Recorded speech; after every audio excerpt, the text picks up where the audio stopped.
What is up, everyone, and welcome back to Across the Board, sponsored by MoneyBall Metrics. We have a little bit of a modified crew today. JD is dealing with some internet issues from the snowstorm down by him, so unfortunately for everyone, we do not have him today.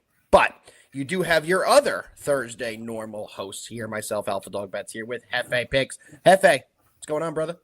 No JD, no rules. We are touching everything.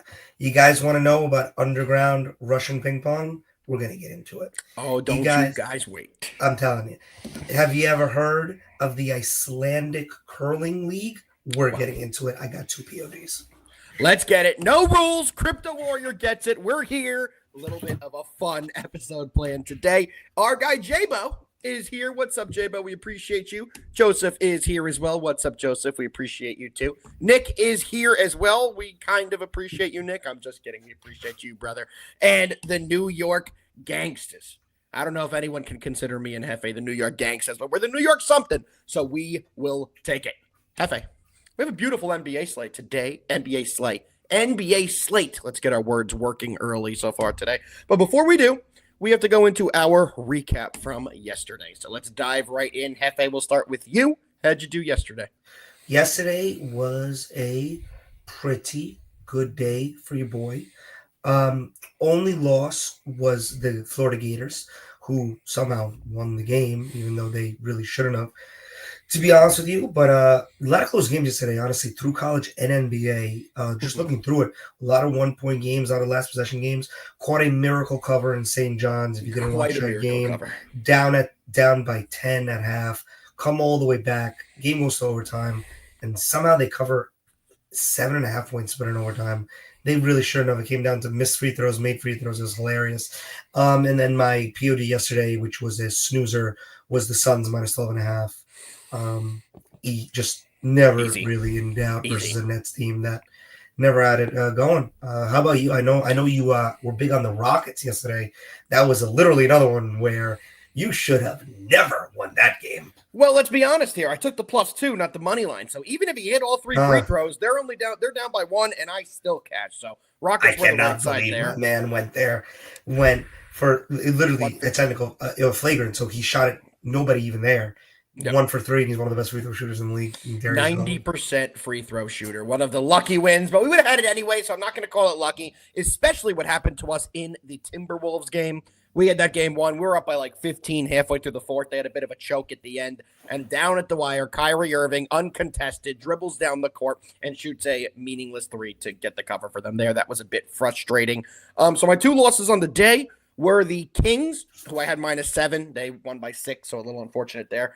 And I did come on here yesterday, and I told every single one of you to take the Pistons money line. Don't worry about the points. I don't want the +3. Take the money line. Pistons won outright, so that was a big win for us there. So a positive day for me, and we will take it and run. Could have been a huge day, though, if frickin' Kyrie didn't hit that half-court miracle shot. But, Hefe, you ready to dive into today's slate? We're covering 5 games, so we need to start getting rolling in this one. Let's do it, man. Big NBA today. So I'm excited to look into it. Let's get it, brother. First game we're going to be breaking down today is going to be the Voulez-vous say avec quoi? C'est soit, Hefe, the Paris game with Victor Wembanyama and his Spurs taking on the Pacers. How'd I do? Was that good? It was magnifique. I practiced all morning. Thank God I nailed that. All right, let's get into this game. So the Spurs are coming in 19-22 on the year, taking on a Pacers team that is 24-19 on the year. Some injury notes here. Jeremy Sochan is a game-time decision. We're still waiting to see if he's able to go. On the other side, looks like everybody you expect to play will be in the game here. So, Hefe, Paris game. First game in France that I can remember. Who do you think takes this one, and who are you taking in it? There's a couple of notes. Whenever these games are being played in any sport, your international series, so to speak, or neutral site where really nobody gets that home field advantage. There's so many off-the-court things you have to consider. Something to consider with this game is these 2 teams. This is a 2-game series between these 2 in Paris. They're going to be playing again, I believe, on Saturday. So these teams have been in Paris already, I believe, since the beginning of the week. They'll be staying. There's no going home tonight type of deal. So Usually I'm looking at, like both these teams under, they want to get the hell out of there. They want to get home. But there really, but there really is no reading it like that. So for me, this one, I'm going with the Spurs plus 3.5. Both these teams are playing solid basketball coming into this. I think Wemby's going to be a little juiced up for this game. You think? Yeah, he's home. He just built the court in his hometown. That stadium is going to be chanting his name, MVP. I think he's going to have a lot of juice. He's going to want to show off for his country. I'm taking the Pacer. I'm sorry. I'm taking the Spurs here. That was a wild change up from what you were saying. I'm taking the Spurs here plus 3.5. I think competitive, close game between these two. I really do. Spurs outright. I'm going to put it right out like that. These guys are going to want to play for Wemby. He's their guy. He puts it on the line for them every single day, and they're going to return the favor in a game like this. Pop's going to have these boys ready to go, and the Pacers are a team that, let's be honest, can definitely have some letdown spots. We've seen that plenty of times this year. I think Wemby's going to ball out. I see a lot in the comments here. Wemby over 28.5 points. I love that. I love everything Wemby today. And I'm going to be all over the Spurs. I'm going to be putting it out here early. It will be a free play on my Twitter. I have a collab play dropping with Dustin Saraceni very shortly, and it is going to be the Spurs, so a little look-ahead spot there. Game tips in a little under 2 hours. Yep, a little midday action. We love that. Carry us over to the night slate. Let's go over to some comments here. Nick is saying he loves Wemby over 3.5 blocked. I could definitely see that, especially because the Pacers bigs like to stretch the floor and shoot from 3. He can get his hands out there and steal a couple that way as well as underneath, so I definitely like that play. Footy Chancellor said some of us took them last night. I'll explain what he means here. He meant to parlay the Timberwolves and the Spurs last night. I got a DM from him saying, what time did the Spurs game start tonight? And I had to tell him it was tomorrow. So a little unexpected bet from Footy he had to wait on here. Joe is here as well. What's up, Joe? We appreciate you tuning in as you do every single day. And our guy, I know you remember him, Hefe. Jake is here, our Philly fanatic. Big Philly Jake is here. We appreciate you tuning in, Jake. All right, how do we feel about the over? One last question we have about this one. What do you think, Hef? No feeling on the over, to be honest with you. It's at 229.5, by the way. Like I said, usually in these games, I'm actually towards the under because of the get me out of here aspect. But since these teams are just hanging out in Paris because I got to play again on Saturday, it's the overs with the Pacers are tough because they are either defensive maniacs or they just don't care and are hoisting threes 20 seconds left in the shot clock. Yeah, I agree with you 1,000%. This isn't a game I'm going to be taking aside here because we don't know how these teams are going to come out and play. Are they a little jet lagged? Are they a little fatigued? They're overseas. All the money is on the Pacers. Oh, wow, weird. Jake actually put that word for word as I was saying. He's correct. All the money is on the Pacers, word for word from what I was saying here. And I think we're going to see an absolutely monster performance out of the Spurs. I don't like a total here because we just don't know how they're going to play in their first game overseas. How are the rims over there? But I do know that the Spurs will be putting in maximum effort, and I think they're going to want to win this one for Wemby. So give me the Spurs plus the 3.5. I do think they win this one outright as well. All right, Hefe. You want to come back to America here? Let's go. Well, we're kind of back in America. The game's in America, but we have a team that is not based in America. We have the Toronto Raptors visiting Atlanta and taking on the Hawks in this one. The Raptors are coming in 11-32 with the craziest road record you will see in the NBA. They have 1 win and 19 losses on the road this season, taking on a Hawks team. Like I said, they're 22-21, but they're 11-8 at home. So they are decent in this situation. Let's take a look at the injury report. Ochai Agbaji is a game-time decision, and Emmanuel Quickley is still out. He's another guy who barely exists to the Toronto Raptors fan base. Feels like he's out every single game. On the other side, we have the Frenchie, Zachary Rizache, who will be out of this one. Larry Nance Jr. and Cody Zeller are out as well. All that being said, Hefe, what do you like in the Raptors-Hawks tonight? So I'll be honest. This was actually my co-favorite play of the day. Okay. I think you're getting the Hawks at a discounted rate because they played last night against the Pistons. They lost. What better way to get yourself back on track than playing legitimately the worst road team in the NBA? Not worried about the back-to-back fatigue as there was no travel involved. And also, the Hawks are a pretty young team, especially their role guys, their wing guys are all young. So I don't worry about any of that. I think that the Raptors just flat out struggle to put up points. And I think the Hawks, when locked in and not shooting crazy amounts of three-pointers, are a pretty good offensive team, to be honest with you. They definitely, we just saw them on Monday against the Knicks. They were pretty good. I think last night they had one of those games where they thought that they can kind of just get a win because of who they're playing, but these are not the Pistons of old, and they've proven that, especially defensively. These are not the Raptors of old. These Raptors suck. Give me the Hawks minus 4.5. I mean, the Raptors did me right. I'm going to be honest here. I took them last game. They had a huge win for us. They had a big comeback. They were down 35-9. We had Footy Chancellor in the DMs crying like a 10-year-old, but we eventually got there and were able to get the win. But they were home. They were the home team, and this team is not the same team on the road. I agree with you. I think the Hawks are going to take this one pretty easily. I know they played last night in a taxing game that they lost outright to the Pistons. Somebody had the Pistons on this panel. I don't remember who, but somebody did. Anyway, I do think we see a big performance, though. I think you're absolutely right, and I do love them on the spread. It's not an official play for me yet. I still have to go through a couple things. Want to make sure a couple of those questionables are going to be going. But I do think the Hawks, either way, will have a big performance, and there's no way you can take the Raptors on the road this year. Not at 1-19, and not in a spread that is under 5 points. So no action on the Raptors side. I'll probably end up being on the Hawks when we get closer to tonight. All right, Hefe, let's keep it rolling. Third game we're going to, and we have some storylines in this one. The Miami Heat, 21-21. They're 10-12 on the road, but nobody cares about any of that. What is going on with Jimmy Butler? He's suspended again. Chaos. The team seems to be in shambles with the current Jimmy Butler situation. On the other side, the Milwaukee Bucks have finally got it rolling. Winners of 4 consecutive games. They are 24-17 on the year, but even better than that, they're 16-7 at home. This is the nationally televised game, so if you want some action, you can watch on TNT in the United States. This is the game on that network. Hefe, break it down. Before you do, actually, a little reminder, the Heat have lost 4 out of 5 games, and in that time frame, one of the teams they lost to by 9 points was the Portland Trail Blazers. So not a great run for the Heat. What do you like? I think that at this point, Jimmy Butler has become an absolute nuisance to the NBA.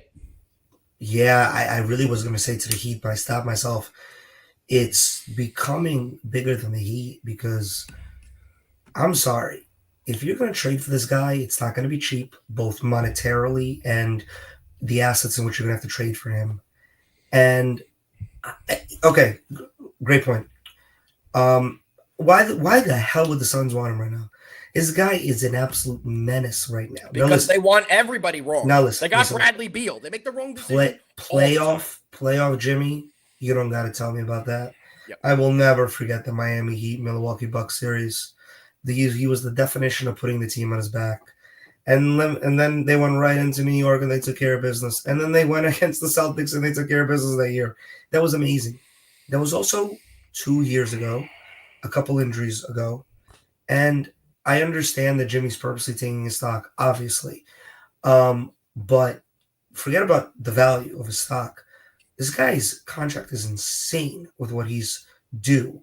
The option that the Heat are obviously not going to pick up.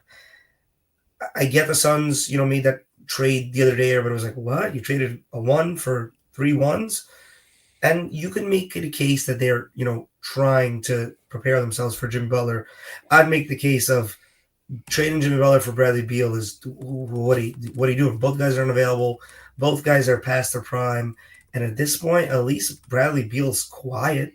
Jimmy Butler's just creating such havoc. And I just feel like he needs to be the alpha. He absolutely needs to be the alpha. He could never be alpha.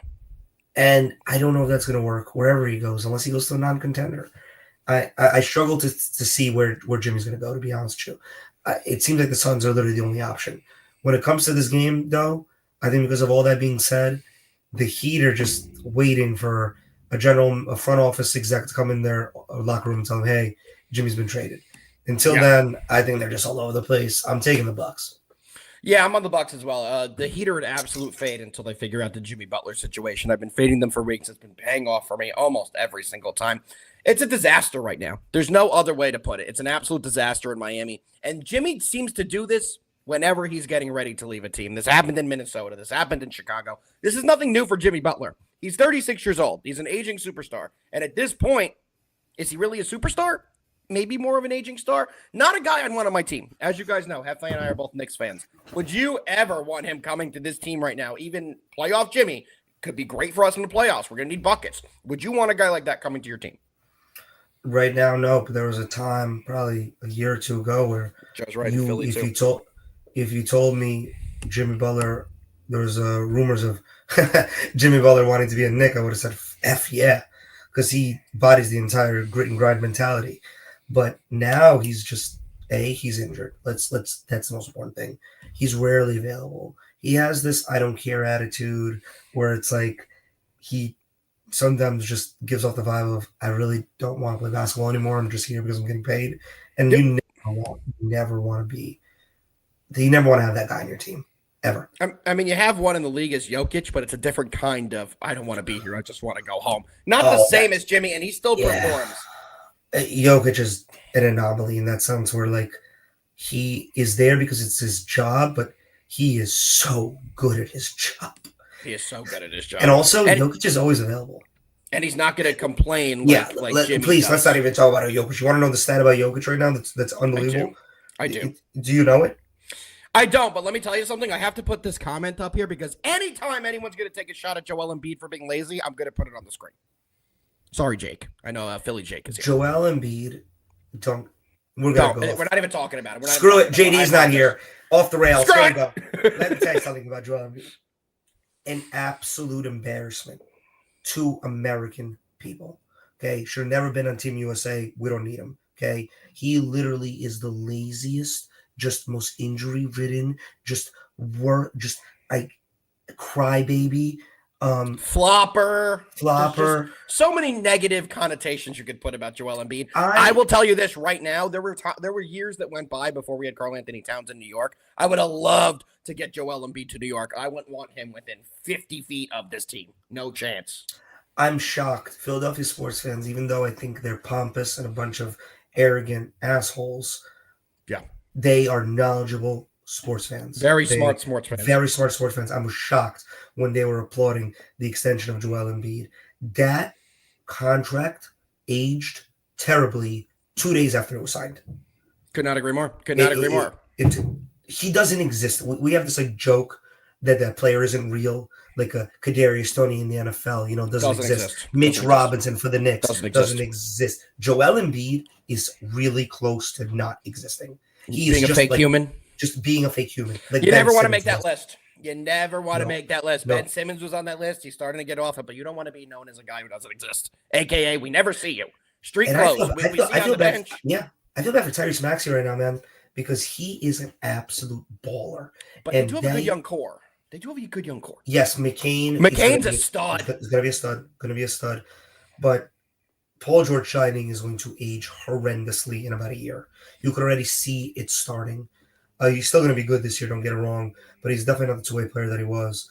But Joel Embiid, good luck. Good luck next year or the year after. Good luck.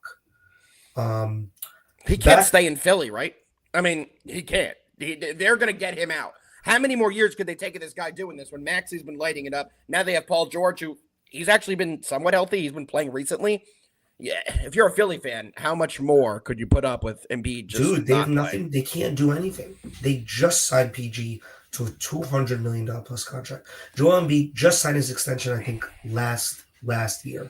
Tyrese Maxey, a full max, he deserves it. I'm not saying anything about that.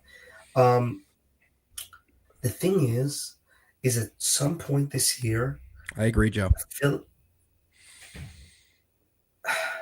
I agree. But Joe, I think at some point we're getting very close to that. I don't have the standings in front of me, but I think Philadelphia needs to be a seller at the deadline.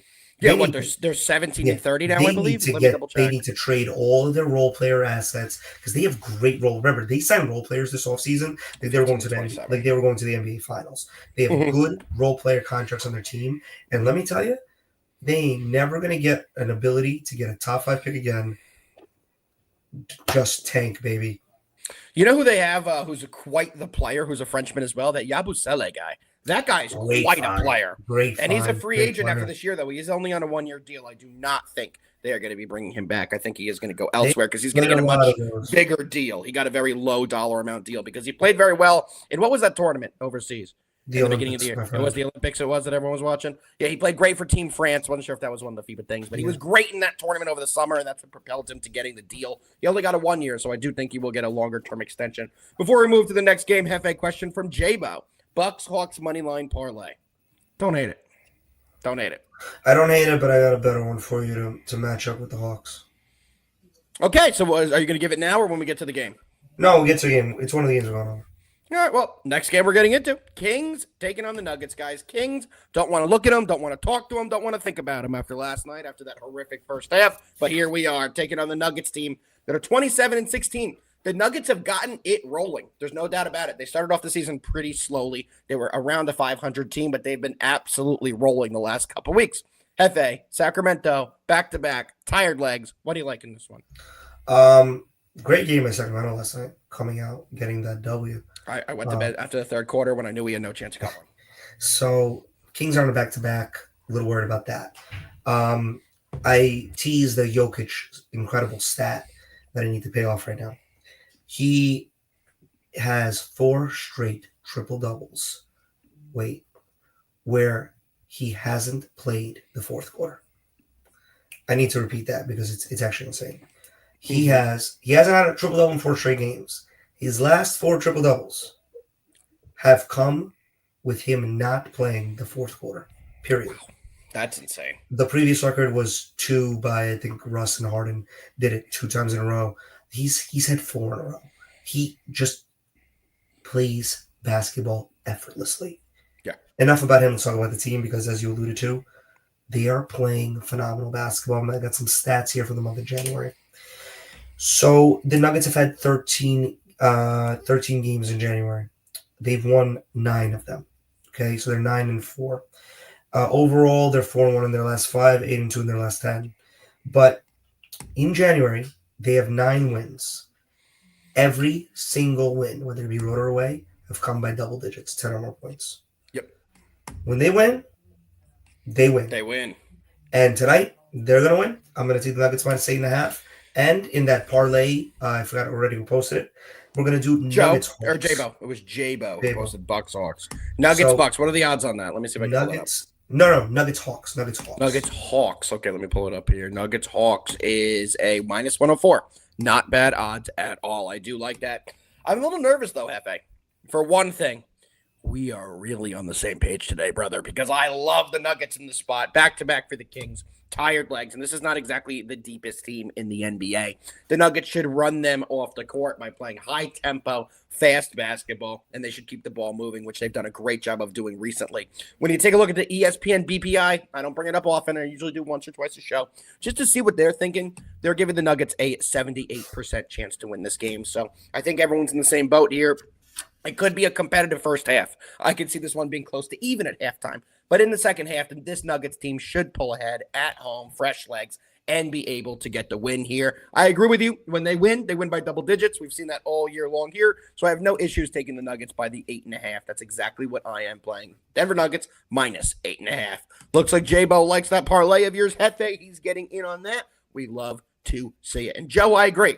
The Nuggets have been having fun. There's good vibes on that team, and they've been playing great. He's also riding the parlay, so let's all cash that. Let's not get it twisted, though. Let's not get it twisted. They don't got what it takes to go against OKC. I don't know if anybody can. I mean, that was out of nowhere, but I agree. I'm just saying, because the Nuggets, to me, they win the chip. Yeah, good. That's a good point. Great point. Nuggets win the chip. Then last year, they kind of, just kind of run it back. And another great point. Joe's on fire. Joe, you were on fire. Yeah, they're injured. Yeah, he's making a point for me. OKC's injured right now. SGA just dropped the most 54 quiet, gentle. JD's in the house. JD is in the house. Shout out JD. We miss you, brother. Have to get that. Everybody relax, boss here. Yeah, act cool. No more having fun. Be professional. Tie back on, Hefe. Zipper this up. Let me sit straight. Sorry. There we go. Professional here. But yeah, no, all seriousness, I don't know what's gonna happen when the Thunder get Chet Holmgren back and everybody healthy. God forbid they make a trade and get another wing defender. This team is unbeatable. Don't they still have 1 million picks that they can trade? So many picks. and they have picks that they've made that are just not even on their team yet because they're injured, like Nikola Topic. Um, they're so good. It's so bad how good they are. And they're you want to talk about a team that's having fun, they're having fun. Sorry, I just need to go on that tangent No, you're because right. SGA dropped 54 last night, and it's like not even being spoken about. What's They the record now? 36-7. Yeah, I think they're having I fun. got a Yeah, I think great they're having stat for fun. you. I got a great stat for you. Your Houston Rockets, you took them last night. They won, right? Yep. Houston Rockets are second in the West. You ready for the stat? Houston Rockets are closer to the 10th seed in the West than they are to the first seed in the West. That's incredible. That's incredible. That's just how dominant OKC has been this year. It really has been very impressive, which you'd be surprised. But we're going to move to our last game. You'd think it's probably OKC because they play tonight. It is not. We're going to the Celtics taking on the Lakers, guys. Celtics coming in 31-13. They're 16-5 on the road. A little bit of a weird stat on the Celtics this year. They are a better road team than they are a home team so far. A little interesting there. And the Lakers, who they're taking on, can only play at home, and the game is in Los Angeles. Lakers are 23-18 on the year, but 15-6 at home. Now read the CBS receipt game time decision out list. You know, I was about to get to it. It is brutal for the Celtics. Jaylen Brown, Al Horford, Kristaps Kuzmingas, Jrue Holiday, Drew Peterson, all for the Celtics game time decisions. On the other side for the Lakers, LeBron James game time decision. Jalen Hood-Schifino out. Anthony Davis, game time decision. Jared Vanderbilt and Christian Wood out. I'm exhausted just from reading the injury report. Hefe, what do you like in this game? It's really hard to take a side in this game right now with literally multiple all-stars as game time decisions. I disagree. I am going to still roll with the Celtics here. I think they are the more talented team, the better team. You know what the word is that I'm going to use when I describe it. I'll give you the word that I think is appropriate to decide who you're going to bet in this game, and that's depth. Which team's depth do you believe in? If all the guys we just listed are out, let's say all of them don't play, who wins this game and by how many points? What is your answer to that? The Celtics by 12. I agree actually with what Joe said. Celtics by 1,000,000. If we don't have LeBron and we don't have AD, guys that are true game time decisions for the Lakers as well. Hood-Schifino's out, who can flat out score. Vanderbilt, a great wing defender, and Christian Wood, who's out too. They just have no depth available on this team. Is Bronny James going to be the guy who fills in tonight? Who's going to be the guy who lifts this Lakers team? If Dorian Finney-Smith, baby. Dorian Finney-Smith. But we do have a play from our guy, JD. I knew he had to come in for this. I know one of his favorite plays is on this game, and he's all over the over here, over 218.5. I like overs when a lot of teams don't have their starters because bench guys normally can play offense, and they struggle with defensive rotations when they don't play a lot. What do you think about the over, and what's your pick on this game? I actually like that mindset. I worry because the Celtics are a really good defensive team, and they're back and they're so deep. Like, I'm sorry, Peyton Pritchard wouldn't, if he starts today, that wouldn't even move my thought process here. Exactly what I mean. The Celtics are a championship pedigree team. When you're a championship pedigree team like they are, they go 9-10 deep. Those guys are coached extremely well in any high leverage situation. So I'm going to take the Celtics as my play. I do understand the over, but I will take the Celtics on the spread here. Man, this sucks. We're so in sync today. I absolutely love the Celtics -5. They have so many shooters, so many guys that can fill in and play a role for this team that know the role that they're going to need to play and play a good game. Guys like Peyton Pritchard who will come in, hit the open three, facilitate to the open player. They just have insane depth on this team. I'm also reading that Jaylen Brown is more than likely going to play today. That's a big player to have in your lineup. And if it's just Jaylen Brown out of all the guys that are iffy, and we get him with Peyton Pritchard and the guys I think will play around him, I still think the Celtics win this game by at least double digits. I think the line is indicative of most those players playing for game time decisions. The line is short, A, because the Celtics are on the road, and B, because they're on a back-to-back. Yep, and the Lakers are a good home team. They're 15-6, so I understand why people would say that, but not in this type of spot. The Lakers don't play very good teams very strongly. Even though the Celtics just played the Clippers last night. Oh, that is different arenas, same city. Okay, yeah. You better know that because what was it, 3 years ago? You and I were at the Western Conference Finals, Game 7. We would know what it's like. Well, yeah, that was when they were in the same building. Now they're separate buildings, like 40 minutes apart. Yep, pretty crazy how they moved them out there. Question from Josh. Props from this game before we go into our Profit X play of the day and our best bets. Josh, it's tough because I think the line is indicating that most of these guys are going to go. Being that this is I'm assuming this is a late game, like a 10 p.m. Eastern start. Correct. You're not going to have any info before like 9. At that point, obviously, if Jaylen Brown's not in, you take every single over on Jason Tatum that you can humanly find. Take his over on water breaks. Take his over on freaking, fouls taken, whatever. Every single one. But I think all these guys are going to go. If somehow JB doesn't go, then yeah, you take your Tatum overs on the opposite side. If AD is out and LeBron is out, take Austin Reeves alternate 40-plus points sort of guy. There we go. Don't do that, but Don't I do understand that. your point. Don't do that. Yeah. Don't do that. All right.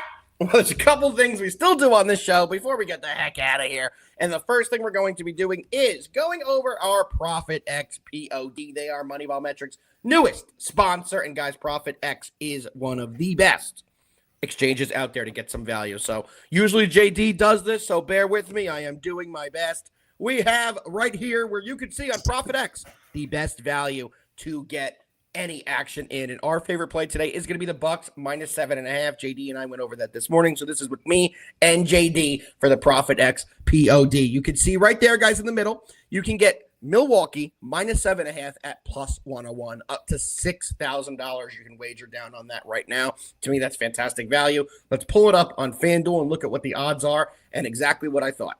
You can get the minus 7.5 at minus 110. So the best value you're going to get right now is going to be on Profit X. You guys hear us do this every single day on this show. You hear us talk about this every single day on the show. It is the best place to get value, and that is Profit X. You can see right there the different lines you can get. If you like the total, you can see the over-under right there, and you can get the over at plus 104. So to me, great value. You guys should definitely be taking advantage of that. One more thing about Profit X, which we have to say as well, is to get in on the action. You get a lot of bonuses. You use promo code MBM. That will get you in on Profit X. It will also get you 2% back on all your plays for the first 30 days, as well as up to $300 in profit cash. Make sure you guys enter promo code MBM to get the great benefits of joining Profit X. All right, Efe, a little long-winded for me. I do apologize, and we do have a few more things we're going to go over on this show. First thing we're going to go over is the January price reduction for Moneyball Metrics. Get in Moneyball Metrics at $47.95. That's a steal, baby. It is a steal. Best value you can get out there. So get in the Discord. Come have some fun with us and win with the boys. All right, guys. Now, we do have our best bets for Thursday, January 23rd. Let's dive right in. Pepe, what do you got today? How many best bets for the people?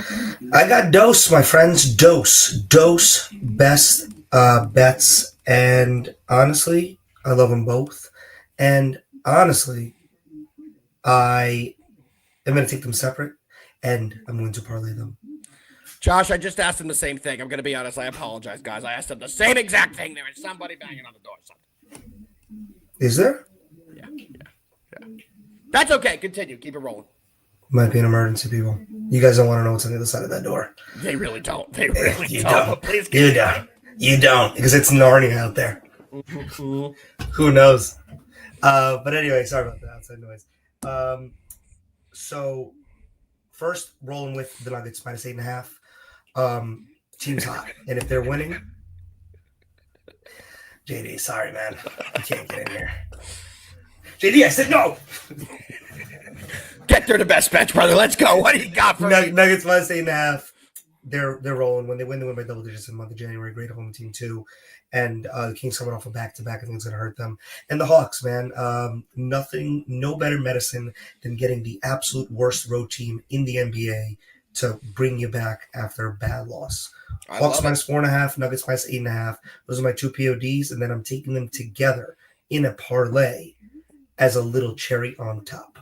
I love it. Little cherry on top parlay. Let me put my best bets on the screen as well. Only one for me. Bucks minus 7.5. I will have other plays out there today. Make sure you follow my X account, Twitter account, whatever the hell you call the stupid app that we all love so much. You can see here, though, our guy, JD, still make sure to give you guys his best bets. Let me go over them here. Samford versus Chattanooga, over 156.